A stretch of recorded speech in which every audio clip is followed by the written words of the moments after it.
Hi, and welcome to Deconversion Therapy. The gang is all here, and the gang is just two. The president of Deconversion Therapy, that's me, Karen. The president, and I'm the CEO. This is Bonnie. Damn it. I was just going to say the one member. And the member. And there's Bonnie. Exactly. And we our really dogs appreciate are here, so... For frickin' true, our dogs are here. Yeah. We just wanted to say thank you to everyone who listens. And if you're new to us and someone pointed you here, please hit the subscribe button. The numbers count. We don't know how. It's like the Southern Baptists. How many people did you baptize? It just matters to people, even if they don't like it. But I know that you love us and all that. And you don't and have if you to can rate and tithe. review. No tithing. You don't. No. You do not have to tithe much. And on top of that, I was just going to bring up, good going, Bonnie. Now we sound terrible. But this episode is thanks to Alice. Alice donated to our Venmo, our love offering. Oh my God, that's so cute. Alice, we really appreciate it. It helps put more stuff, in our stockpiles of gold that we make our teeth out of. We just take this money and throw it on a bed and roll around in it. Yeah, but I said gold, and that made the visual so uncomfortable. Ow. I should have said fluffy hundreds. But thank you all for, following us. Our Instagram has been blowing up, TikTok, and they're very different. You'll see me, Karen, more on TikTok, even talking about serious stuff, and then you'll see just memes and fun stuff. Yeah, let me bust in. Over on Instagram. Karen is a shit stirrer on TikTok. And the funny thing is, I don't feel like I am at all. So that's how far out I am. I know. It really is.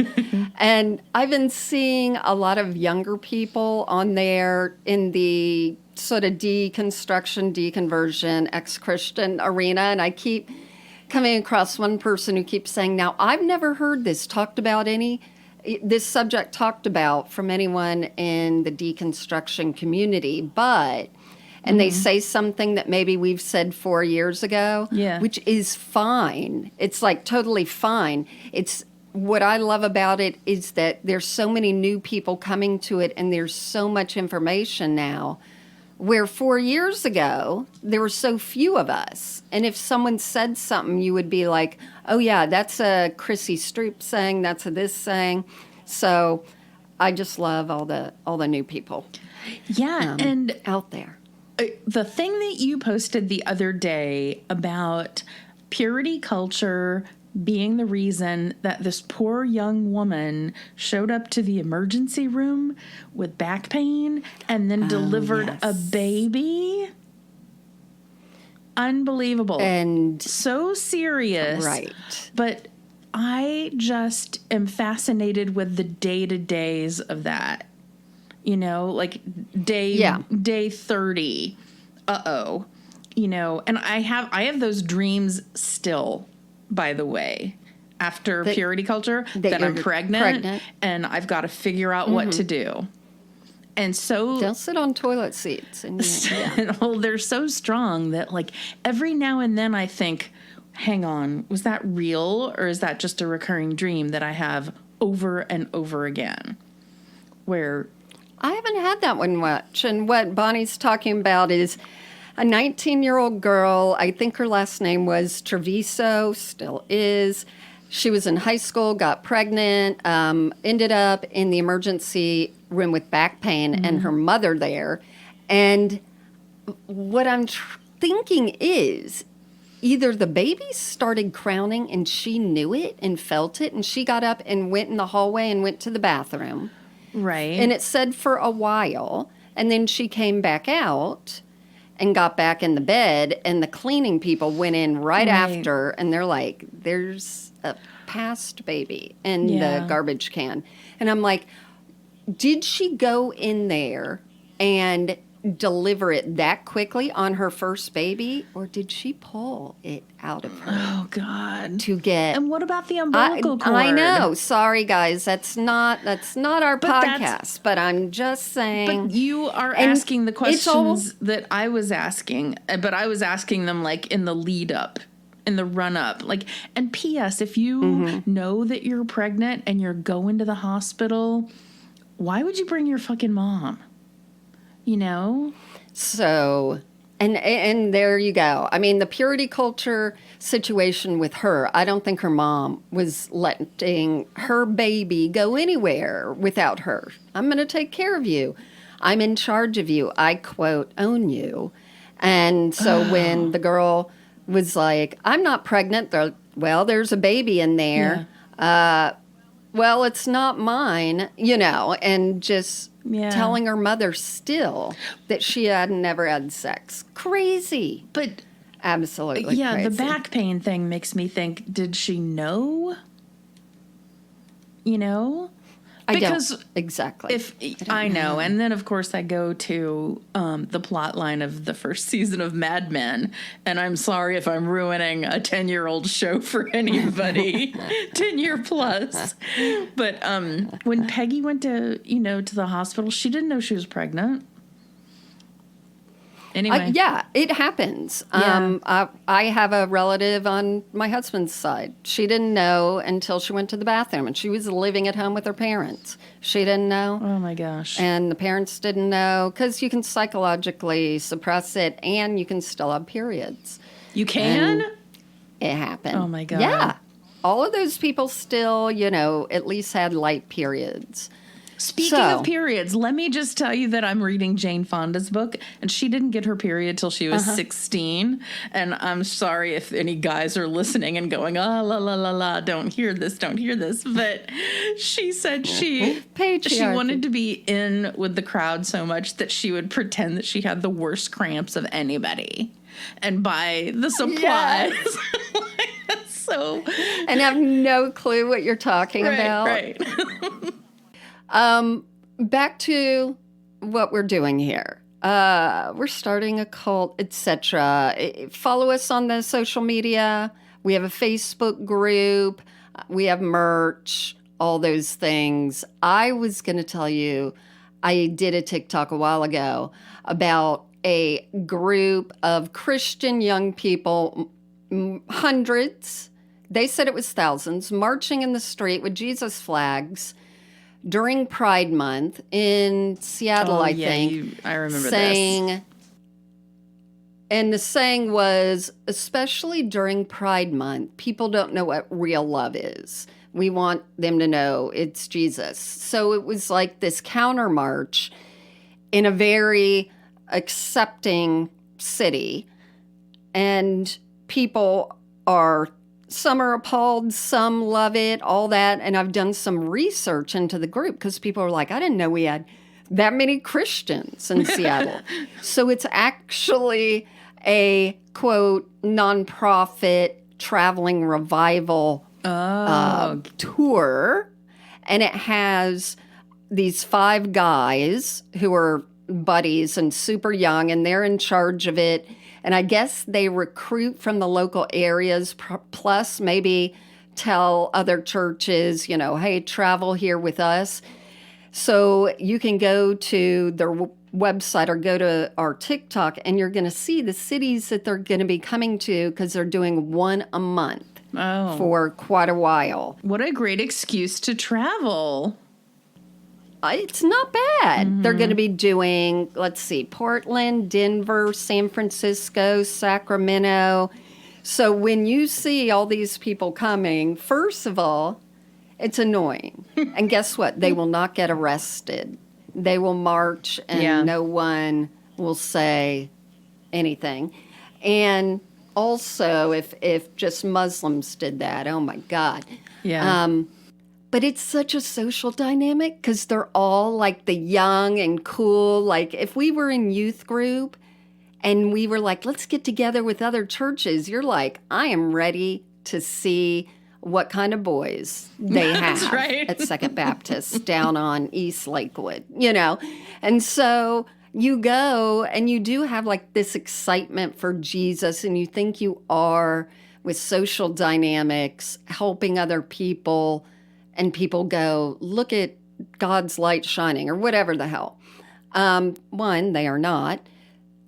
But it's really just kids being excited to be around each other, too. Yeah. You know? There are two things that, like, and it's just like church and politics. It's like, oh, great. What an awesome combination. We can also be in church and have politics kind of piggyback onto our message. That's the big one. And then the little one is, oh, let's go. Like when we were in youth group, oh, let's go on a tour, and our youth pastor in his infinite wisdom will book us to sing at a men's prison. What a great idea. And stuff like that. Yeah. Right. Anything, because you got to let the light shine. We sang at an Orioles game. Well, that was pretty cool. I mean, people appreciated us, is what I'm saying. Yeah. They needed us. We needed to shine God's light, and look how we changed the world. Okay, so what do you have on the skillet for today? Okay. That's my new saying. All right. Because you're going to heat it up and you're going to cook it. What's on the skillet? Cooking with gas. So your husband suggested, hey, why don't you do something on Frank Zappa? And when I'm glad one of us listens to it. So when I was researching Frank Zappa, I was like, oh man, there's not that much funny about him. And I was like, you know what, I've got to just see what else is out there. And somehow I came across this, which happened when we were, I guess probably maybe young adults. So I don't know how old we were. I don't want to tell anybody either.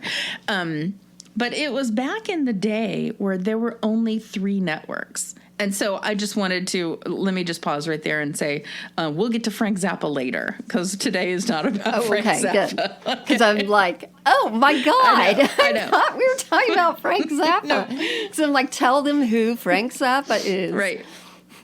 So back in 1992, let me just also say, we've talked about music industry workers. I want to call them that because it's so hard to call them artists and musicians. But like we've discussed Kanye and Justin Bieber and how they fit into everything. Yeah. So I'm going to call them music industry workers.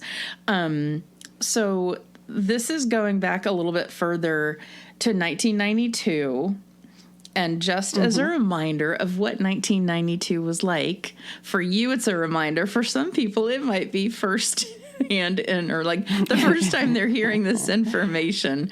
There was no space. There was no platform for anybody, whether you're not famous or whether you're the most famous person ever, to just vomit out their thoughts on random things whenever they felt like it. Yeah, that's right. All. No Facebook, Instagram, blog, nothing. Nothing. There was no internet. There were only 3 TV networks. So there was ABC, CBS, and NBC. So the only people who had the power to disseminate anything like instantaneously were those national news broadcasts on the 3 big networks, and they broadcast the evening news every night. So that was, I don't know if it was live or like taped a half an hour prior. Either way. So those 3, the president of the U.S. could bust in and ruin a program whenever he felt like it. Always starring Melrose Place. Right. Yeah. He knew. He's like, this is the good show. Right. This is where the wedding happens. Okay. And then on all 3 networks, you'd be like, oh, is it on NBC? Yep. The president got every network. And and there was... Yeah, you'd click through praying. And we would find the one, because the colorization would change on each one. So he'd look a little grayer, like, do we want to see him with more ruddy cheeks or just, And we had cable back then, but it was more like, you'd have cable and it would be TBS from Atlanta coming in, and MTV was there, and it was few and far between. So like MTV wouldn't have it, but if you were on one of the main networks, that was the only chance of getting anything live. Right. And there were just no other outlets. Like radio wasn't live and big like that. It was more local based. No. Anyhow, so I'm saying this just to paint a picture.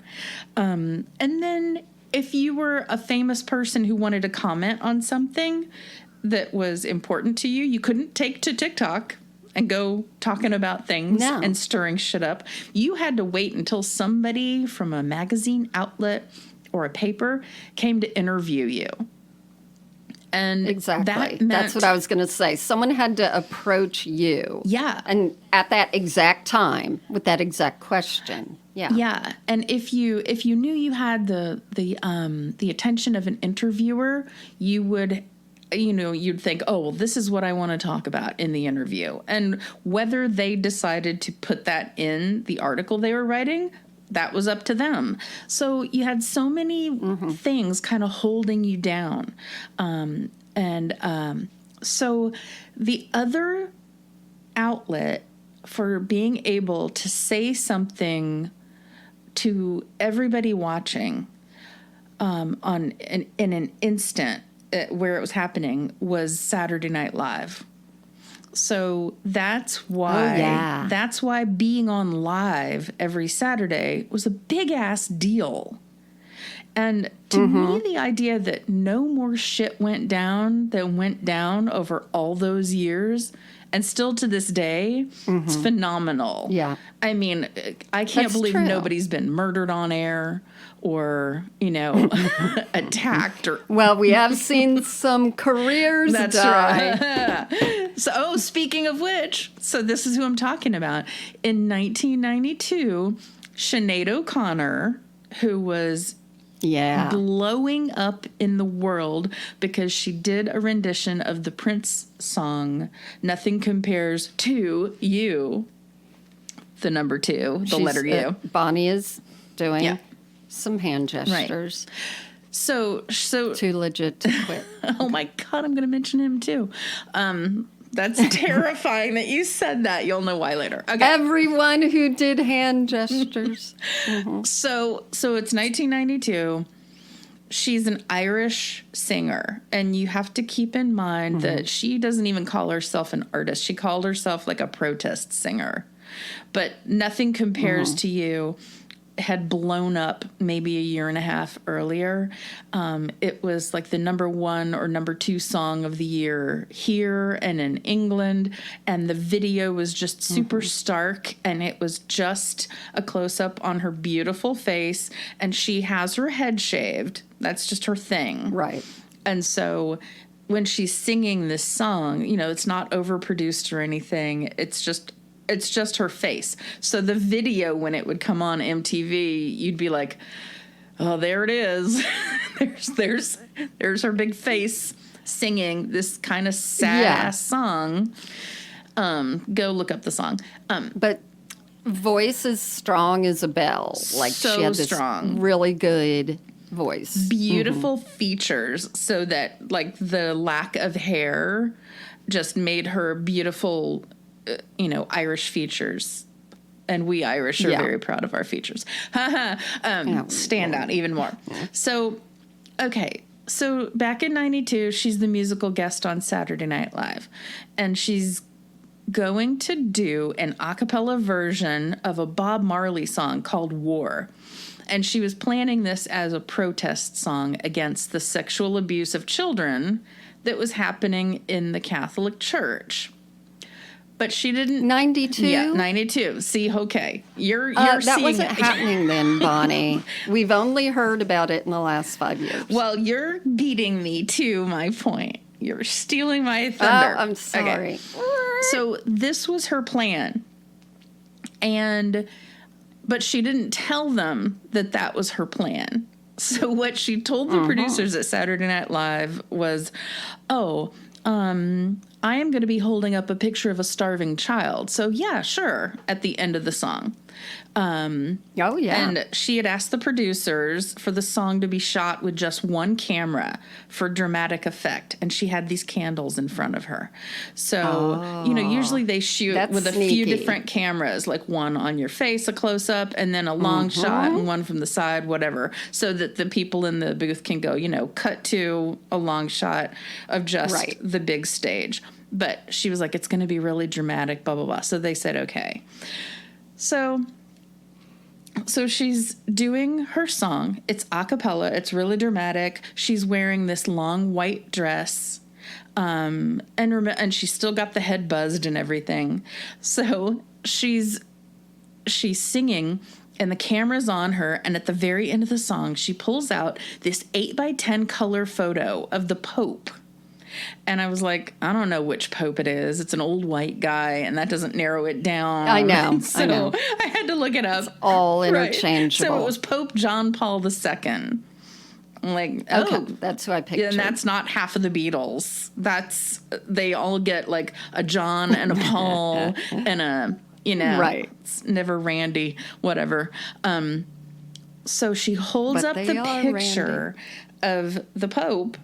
And it was apparently, this is really interesting, it was apparently a picture that her mother had in the house, which to me is just creepy enough. Like, I can't imagine us having a picture of our pastor or any religious leader in the house. Yeah, no. But it's back in the day. And I can't imagine taking anything from my parents' house.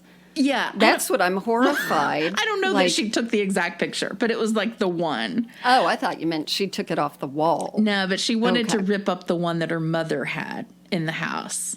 And because it was when he had come to visit Ireland. So, so she gets to the end of the song and she holds up the picture and she like whoosh, whoosh, and rips it in half like 3 times.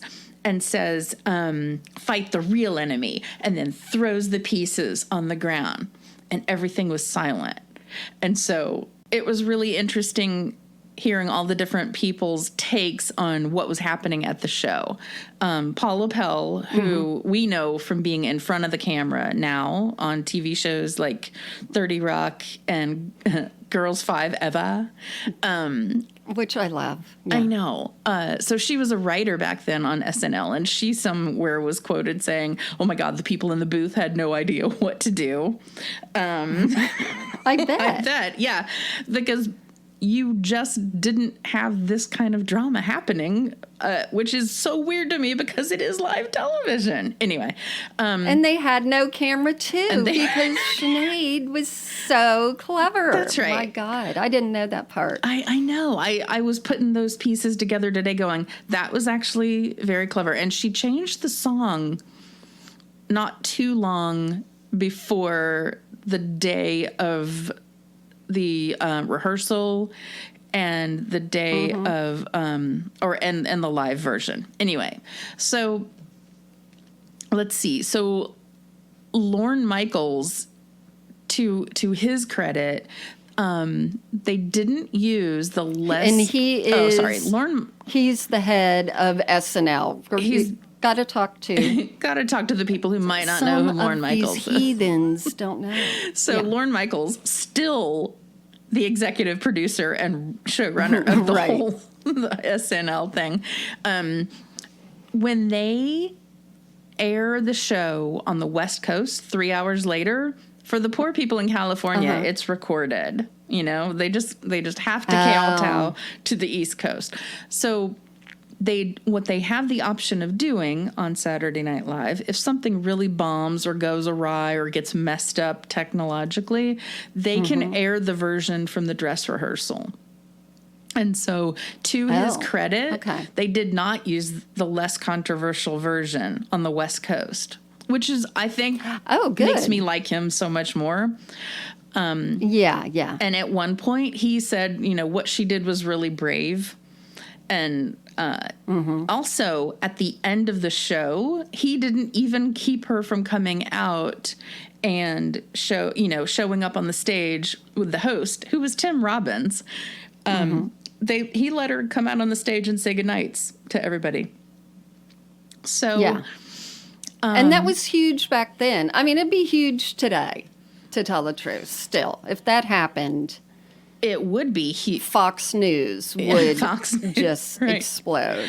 However, back in the day when something like that happened on TV, the network would get phone calls. So they got like 1,000 plus phone calls complaining about this because the Catholic Church is a big fucking deal to people.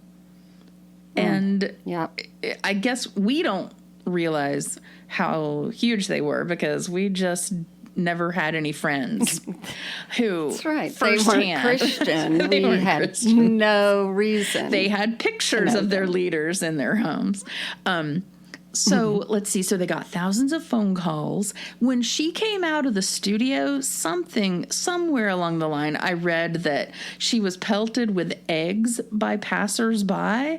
And I'm thinking, how quickly could those people get their shit together to see her do that and go, I'm going to go bring some eggs down to 30 Rockefeller Plaza and hope that I can find where she's coming out. Because it's a big place, and hit her with an egg. Anyway, so I don't know if I believe that one. But the New York Daily News had the whole incident on the cover of the paper the next day and called it Holy Terror. So it was a big deal. Someone was sitting on that one for a while. Next religious thing that comes out, I got this great headline. So back at Saturday Night Live, the reaction was mixed. And if you remember Phil Hartman, who I loved tremendously. Of course. So funny. Guys, if you don't know Phil Hartman, he just had this total straight meteorologist look with the just slyest, best sense of wit. Yeah. Ever. He was the go-to guy if you needed a spokesperson or anybody with authority. And so funny. So on the Late Show with David Letterman, he went on that week and he expressed his displeasure at her having blindsided everyone at the show, which I understand. I get that. Yeah. That's not necessarily what it's about, but it's the sneak attack. And so this, I just love this. So Tim Robbins was the host. And so after the song, they go to commercial, then they come back and they had to follow it up with a sketch called Sweet Jimmy, the World's Nicest Pimp. So no one ever wants to follow something like that, but that did not go too well. And you know what else is weird? Somewhere I read that Lorne Michaels had been paying attention all week long to make sure that Tim Robbins, who's a loudmouth with his causes like that too, that Tim Robbins very was kept in line. Mm-hmm. So they're looking at Tim Robbins and they don't realize that she's going to be the one to cause all the trouble. Let's see. Yep. Okay. So this is, and when that happened, it went all over the globe. Like it was huge. It was because people were she's Irish, scared, and so. Yes. It went there, it went here, the Catholic Church got pelted with it, so, and to just have her ripping it up, it was, oh my gosh, and you could see it on YouTube, so crazy dramatic. Let's see, so here it is, the stun, so Lorne called it the bravest possible thing she could do, and she talked about, this is Sinead. Sinead talked about having troubled personal history with child abuse and the systemic cover-up by the church of the sexual abuse by its clergy. And she knew about that firsthand. And it's interesting because it's just like what you said at the beginning, like 92, they weren't having sexual issues, with their, with their clergy. We didn't hear about it. It couldn't have happened. Yeah. But she knew it, and she was so exhausted with saying something and not having anybody believe her. So it's so crazy that it has to start somewhere. And even though it was that big, it didn't really lead to anything. I mean, that movie Spotlight came out, it's so much later. So she kind of blew up her career with that move. They canceled gigs of hers all over the place. She got protests against her, death threats. Oh, let's see. There was an anti-Sinead O'Connor Times Square publicity stunt with a bulldozer flattening a pile of her records. Those are vinyl round things for you younger children. She never got big on the American charts again. Hola. That means hello in Espanol. And that's just one of the many things that you can learn from our new sponsor, Babbel's app. Before my family went to Europe to see some family recently, we downloaded different apps to learn Italian. And I actually was getting familiar with the accent and the sound of the language, and then added in the vocabulary, and it was perfecto. If you've always wanted to learn a language, now is the time. It only takes 15 minutes a day. You can learn Portuguese because that's where we're going to have our cult when it's time. You can learn Turkish because that's where everybody's going to get plastic surgery these days. So in their language, you can say just a little off the top. I'm proof that it's never too late to learn a new language. Plus, it's really good for the old, gray matter up there. Our special link for our followers is right there in the show notes. Just click on that. You're ready to go. Arrivederci.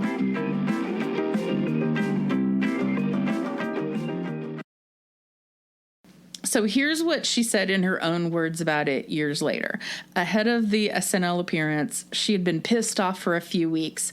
After finding, this is what kills, she found brief articles buried in the back pages of Irish newspapers about the kids who had been ravaged by priests, but whose stories weren't believed by the police or the bishops that their parents reported to. And I mean, she was angry because also, she said, a man she knew in New York City had confessed to her that he was a drug dealer who had been using children as mules and was expected to be killed by a rival drug dealer. So all sorts of shit she was made aware of, and she was angry. Oh, and then she also recalled, this is great, just to see like the workings of like how the idea came to her. She said Irish singer and activist Bob Geldof, which if you don't know him, he was in a group called the Boomtown Rats, but he was the one who created Live Aid. And if you don't know what Live Aid is that We Are the World? Is that We Are the World? Is that one? No. I don't know. All of them got together and they sang songs, but I can't. Oh, that's the one that Freddie Mercury did his great live set. Yeah, Live Aid was the two giant concerts and the Christmas song, I think. Yeah, Wembley. Do they know it's Christmas time? Anyway, so in 1978, when one of his group's songs overtook Summer Nights by Olivia Newton-John and John Travolta. Right. From Greece. He ripped up a picture of Olivia Newton-John and John Travolta on a TV show. So, like, the inspiration for her grand moment came from Greece. Like, when this guy's song overtook theirs. I just love that. So she wrote in her memoir, my intention had always been to destroy my mother's photo of the Pope. It represented lies and liars and abuse.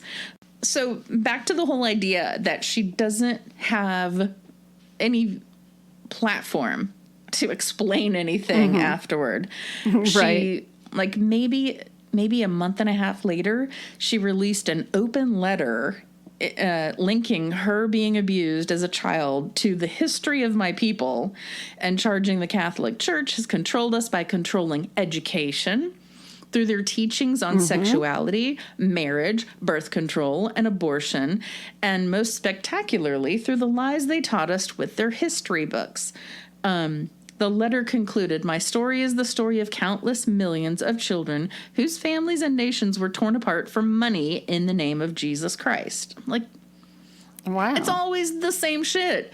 It's always the same story that you and I keep telling.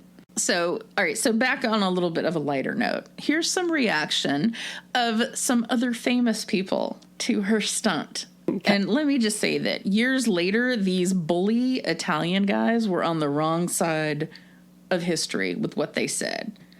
Again, you know, white guys. The next week on Saturday Night Live, the host was Joe Pesci. You know who I'm talking about? Mm-hmm. He was in Goodfellas and what's the one with Marissa Tomei? Yeah. So he's got the whole Italian, like, mobster kind of thing happening. So he comes on. And in his monologue, he said he asked somebody to tape back the photo that she ripped up into 6 pieces. And so, he wanted him to scotch tape it back together. And he held up to the camera the picture, and it was scotch taped together. And I'm going to send you a picture of that so you can see what it looks like so that you and I can talk about the rest of the stuff. All right, so here's this. So, Karen, please describe to the viewers the photo that I just sent you. All right. It's of a Pope. He's an old white guy, people. Of course. He's an old white guy, and there's still a big, piece missing from it. I can't tell it's scotch tape. Oh, well, maybe they scotch taped it on the back.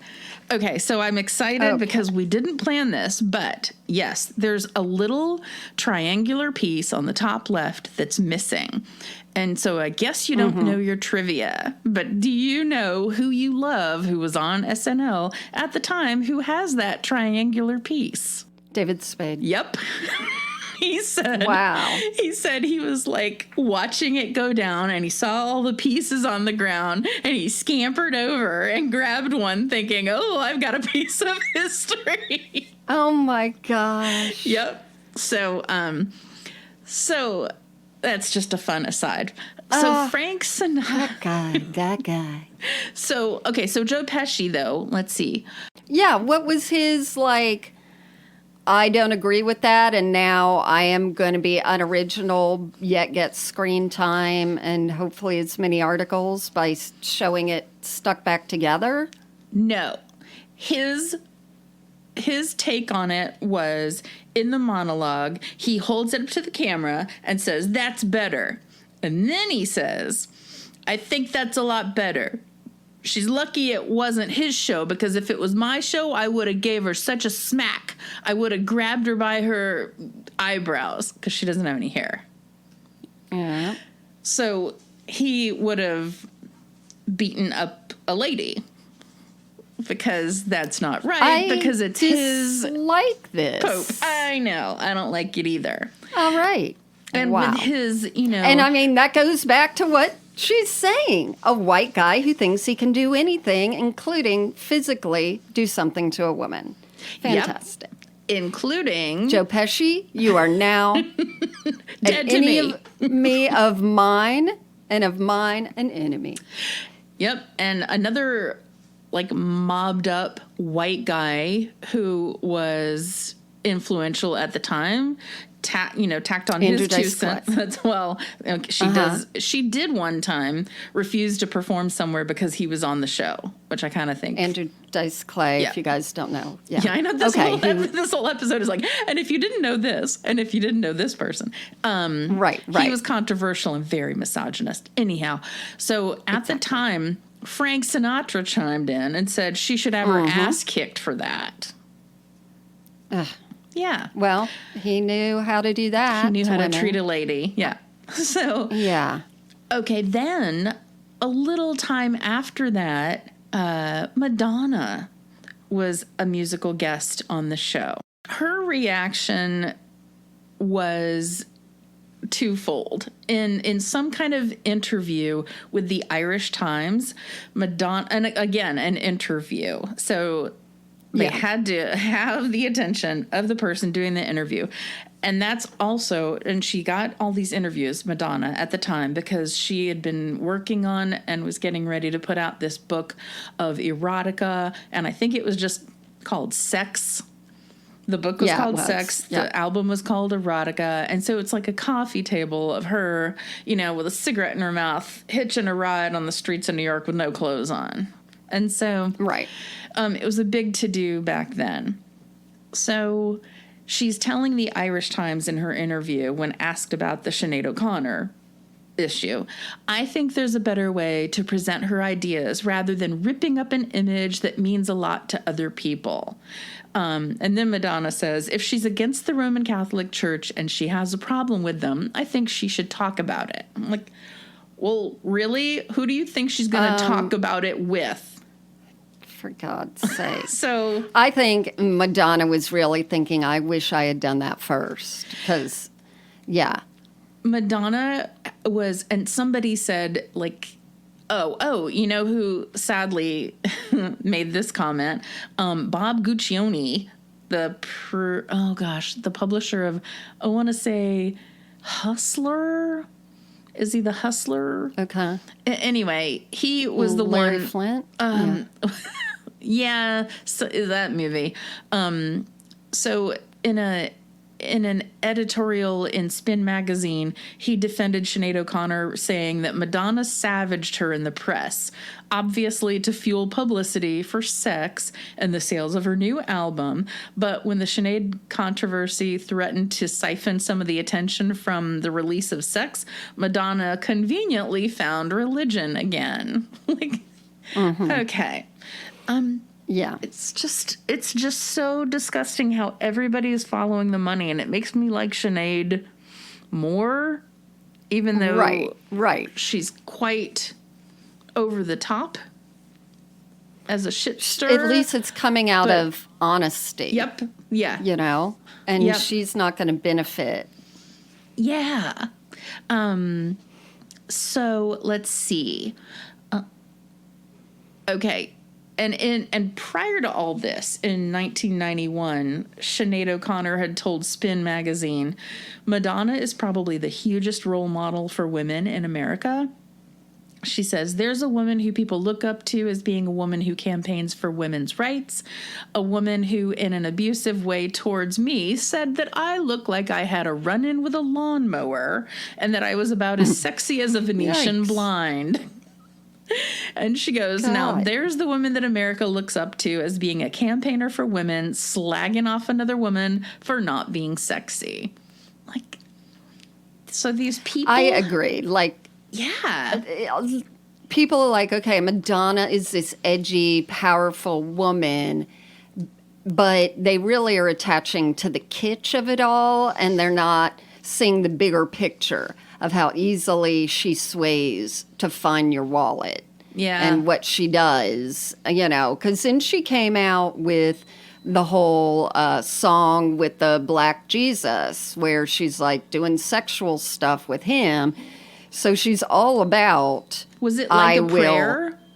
Is that where Black Jesus was? Yes, yeah. She'll totally blaspheme to get attention. Right. Yeah. I don't even know what the hell's going on with her now, but. And I'm not saying she didn't pioneer a lot. She definitely did. Yeah. But she didn't do some of the things people thought she was accomplishing. No, I mean, to me, it's enough to be a dancer and a singer. You don't have to be a role model. For God's sake. Just please don't. Put out a good song, for fucking hell. Okay, so... one more that I just wanted to throw in there, person's reaction. Mm-hmm. MC Hammer. Okay, kids. I will do a TikTok teaching everyone the dance moves. Okay. Well, as the outrage against her grew, MC Hammer sent the singer a check for a first-class ticket back to Ireland. So if we look at MC Hammer... Wasn't he bankrupt? That's what bankrupt. everybody... So Okay, kids, so who is MC Hammer, you might ask? This is the guy who he kind of was the first popular rapper. It wasn't gangster rap. It was a little lighter than that, and he shot to fame with You Can't Touch This, which was sampling Rip James' Super Freak. So it was palatable to the white folks and very fashion forward. Yeah.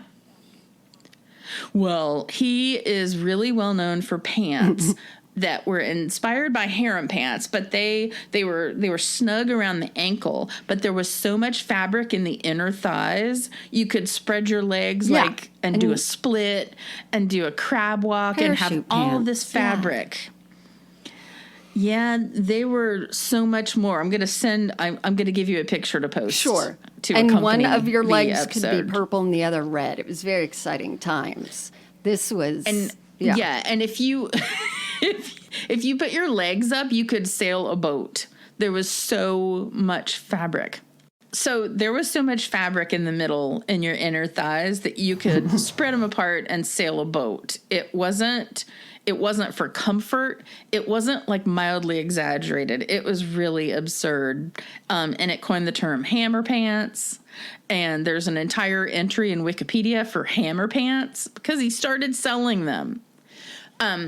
And then now it's getting into like one of those episodes of Mr. Show where one topic just bleeds into another one. So MC Hammer was very successful, but then he stopped focusing on family and God and focused all on the business. And that's when his bad fortune happened because he kept buying too many things. And he did have financial issues. And then it was around that time, though, like around the 91, 92, that he went back to performing with, I think, BB and CC Winans. Is that the right way to say their name? Yep. And he was on their Christian songs, and he got ordained as a preacher, and he had a show on TBN, which stands for I can't remember what, but it's some kind of Christian broadcasting. The Bible Network. It's not it, but it's close enough. That's not it. So he does admit that his priorities were out of whack when his career kicked into high gear like that. And because he had actually started out as a rapper or a musician on the street with some other guy, and they were Christians. And so I don't know that. That's been kind of, so it's kind of interesting, like his downfall. You don't want to like beat him up too much because he realizes he screwed up. And then, man, when he wanted to become more like the other gangsta rappers, he released this horrible song that's called Pumps and a Bump. And all I'm thinking of is, like, does that mean a pump of a penis into a vagina and then there's a baby bump? Or does the bump mean a butt? And all you have to do to know the answer is to look at the video, the original video, which back in the day was banned because all he was wearing was a Speedo. And he has this enormous... Well, people were very interested, so much so that they were like, nope, we're not going to show your video of you dancing around in a party in a Speedo. And so then he put clothes on. So that is pretty much my telling you of what happened in 1992 with Sinead O'Connor. I think you left out my wedding that you were maid of honor in. One other thing was happening, folks. Yes. So let me walk you through that. So there was a day in 19... Okay. It was, though. I think that's fascinating. I remember the Sinead O'Connor situation, but I never really remembered, any of the details, so to speak. Yeah. And I'm glad that Lauren Michael went ahead and let it play to the West Coast. I think that's fascinating. Some of the, although you and I weren't Catholic, I've been into a lot of Catholic things recently, including I just finished listening to a podcast called Sacred Scandal. And it takes place like 2004 down in South Florida at a school, and a nun was killed. It's a wild story, but it goes back to exactly what we're talking about. Like, was there sexual abuse going on? So my father grew up in Cuba, and he went to like where everyone went to like boarding school things, and he never experienced anything bad, but he said he remembered when the different priests or fathers would have certain boys come into their quarters, their special quarters and stuff like that. That is horrible. Yeah. And like, so no one really knew, and then no one knew how to say anything, but it's sort of what Sinead O'Connor did. It's sort of the other person no one wanted to listen to and always wrote off, Kurt Cobain's wife, who sang in Courtney Garbage and Hole. Yeah, Courtney Love. Yeah. Not Garbage and Hole. When Courtney Love did the joke about whatever you do, don't go to Harvey Weinstein's hotel room. And like, it was just this one-off thing. Everyone laughed about it, but a lot of people knew exactly what she was talking about. She was the first one to just put it out there. And Sinead O'Connor was right. She was right.